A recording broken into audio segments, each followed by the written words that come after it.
Welcome to Watch Symposium. I'm Austin. All right, so things are ramping up for Baselworld, it seems, and there's a teaser from Rolex out. So if you don't know what I'm talking about, then check out the description of this video. Click on that link. In fact, pause the video, do that now.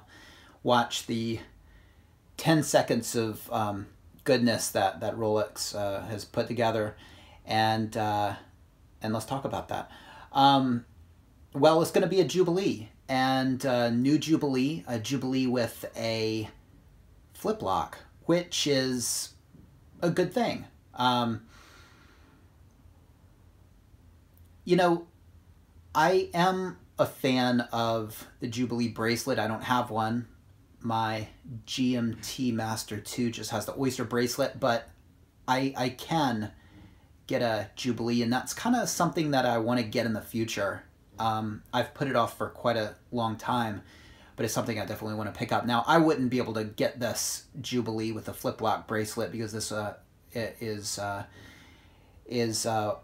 bracelet that's going to be well, compatible with, well, whatever Rolex deems it compatible with.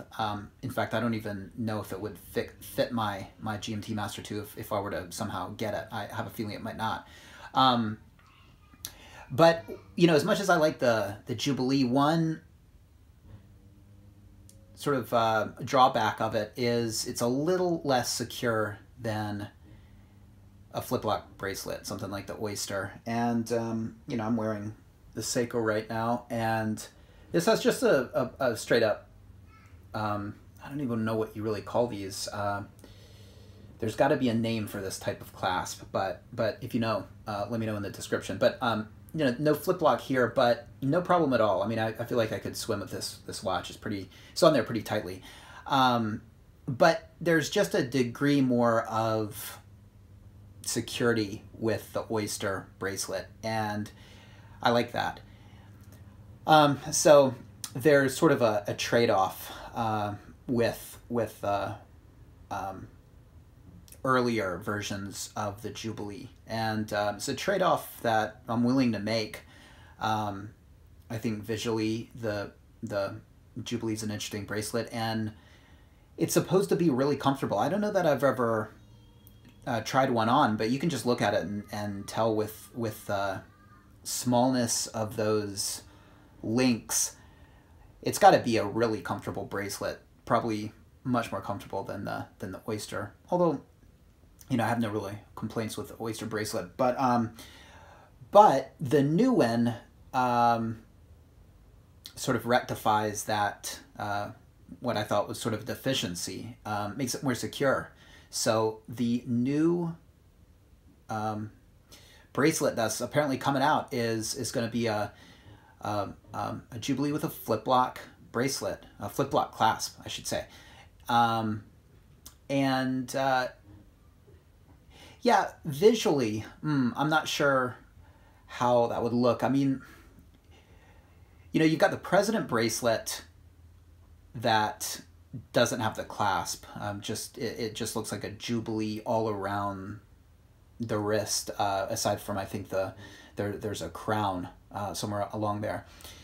I'm not as keen on that as I am the straight up Jubilee, and I like the smoothness of that clasp. So I don't know visually if it's going to be appealing. It probably will be. I'm probably just so used to the regular clasp of a Jubilee bracelet that it's something new, and perhaps the newness is what I'm not comfortable with, but I'm sure it'll look visually pleasing and nice. The question is, what's it going to come out on? All right, and that's pretty much the whole point of this video. If you check out the Rolex forum, link in the description, you can see people trying to guess what's going to come out with that bracelet. I mean, is it just going to be a bracelet? Or is there going to be a watch that's kind of attached to it?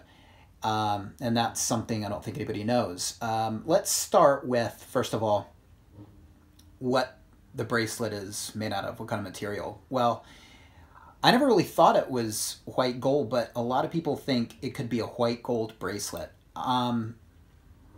If I had to guess, I would say no. I don't think it's going to be a white gold bracelet. I think this is going to be a steel bracelet. Why do I say that?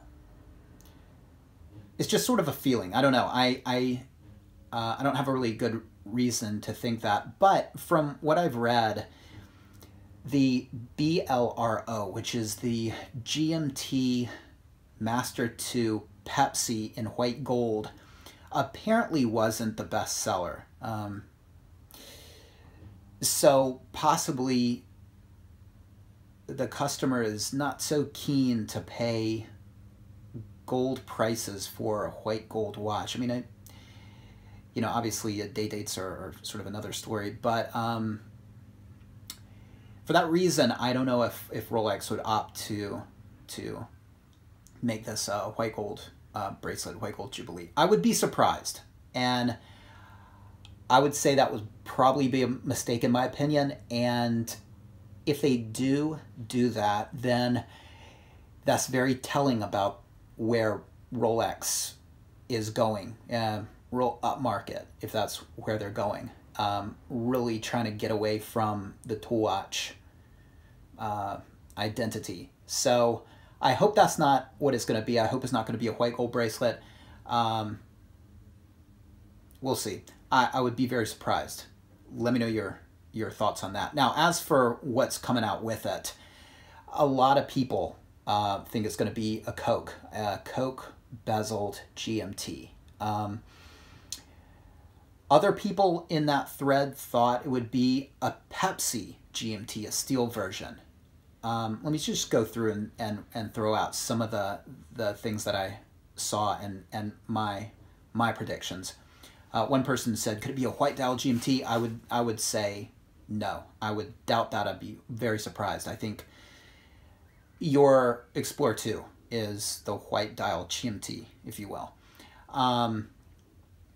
Will it be a Pepsi? I would be shocked.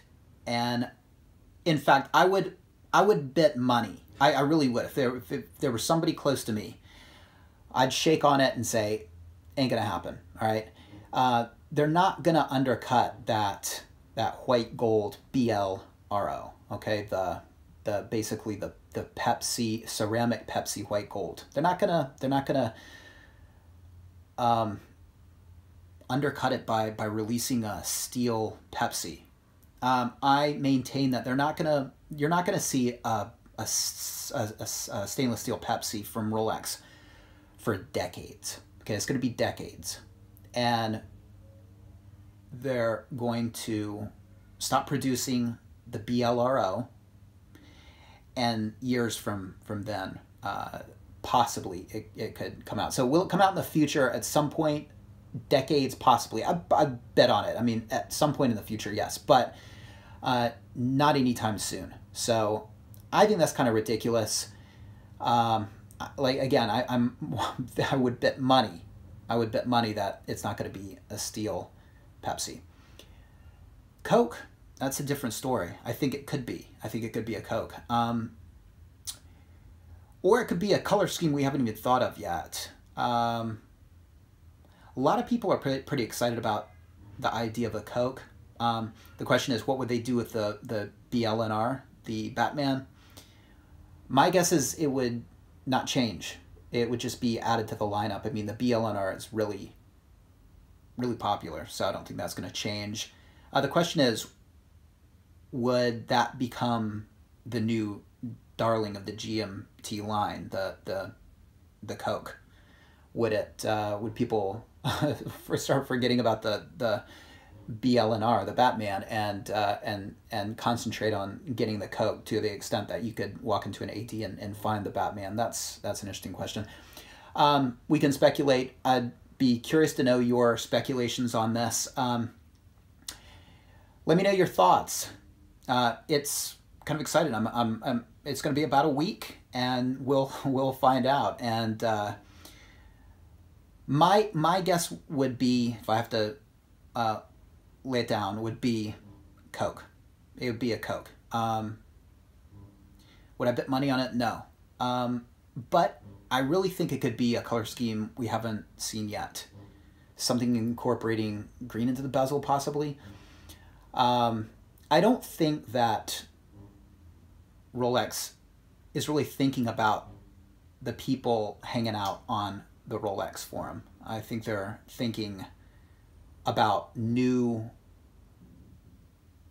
customer, and they're not looking at what would drive us watch nuts crazy. They're looking at what would be popular in a more broad sense. And so that's why I think they might go something totally different instead of the Coke. Who knows? We'll see. Take care. Thanks for watching. See you next time.